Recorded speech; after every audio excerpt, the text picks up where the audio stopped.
श्री स्वामी समर्थ. जय काली भवानी सर्वांना. आषाढ गुप्त नवरात्री सुरू झालेली आहे. तुम्ही जर ही सुवर्णसंधी समजून योग्य सेवा आणि उपाय केले तर तुम्ही तुमच्या सगळ्या कठीणातल्या कठीण समस्यांवर निवारण करू शकता. मग ती कितीही मोठी आर्थिक समस्या असो किंवा शारीरिक त्रास असो. चला तर आज जाणून घेऊयात साधे सोपे सात्विक पद्धतीने केले जाणारे तोडगे, जे 100% अनुभवलेले आहेत. त्याआधी छोटीशी प्रेमळ विनंती आहे तुम्हा सर्वांना.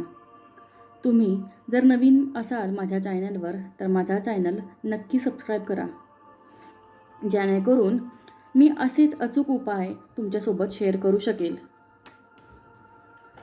जर का तुम्ही शत्रुनाशाने भयनाशाने ग्रस्त असाल तर माता कालीची सेवा करावी, ज्यामध्ये तुम्ही महाकाली कवच किंवा काली सहस्त्रनामावली याचे पठण करू शकता. तसेच तुम्ही नवर्ण मंत्राचा सुद्धा जप करू शकता. तुमची जी काही मनोकामना असेल ती संकल्प सोडून देवीला प्रार्थना करावी. तुम्ही शुद्ध भावाने मनामध्ये सुद्धा नवर्ण मंत्राचं नामस्मरण करू शकता. माता महाकालीला जास्वंदीचं फूल किंवा लाल गुलाब अतिप्रिय आहे. तसेच हिना अत्तर खूप प्रिय आहे. फुलावर थोडे अत्तर लावून आपली इच्छा देवीला सांगावी आणि ते फूल देवीला अर्पण करावे. देवीला एक जोडी लवंगाची आणि बत्ताशाचा नैवेद्य दाखवावा. घरामध्ये सारखी दुखापत होत असेल किंवा आजारपण येत असेल तर देवीला मधाचा नैवेद्य दाखवावा आणि आपली समस्या सांगावी.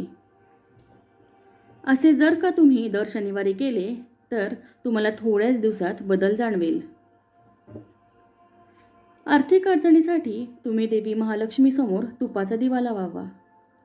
त्यामध्ये थोडेसे केशर किंवा गुलाबाच्या पाकळ्या टाकाव्यात.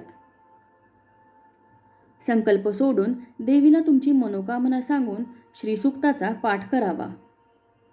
जर का तुम्हाला शीघ्र फळ प्राप्त करायचे असेल तर तुम्ही ही सेवा ब्रह्ममुहूर्तावर करावी.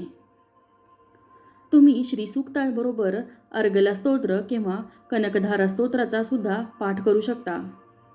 असे केल्यास लवकर फळ मिळेल आणि अतिउत्तम राहील. लक्ष्मी देवीला पांढऱ्या बर्फीचा नैवेद्य दाखवावा. तसेच कमल, लाल गुलाब किंवा गजरा अर्पण करावा. सर्व बाजूनी रक्षा हेतू तुम्ही देवी कवच किंवा सिद्धकुंजिका स्तोत्र याचा पठण करू शकता. ही सर्व सेवा गुप्त रूपाने करायची आहे. ह्याचा फळ तुम्हाला लवकरच बघायला मिळेल. फक्त सात्विक भावाने मनापासून देवीची सेवा करावी. आजसाठी एवढेच. धन्यवाद. जय काली भवानी. श्री स्वामी समर्थ.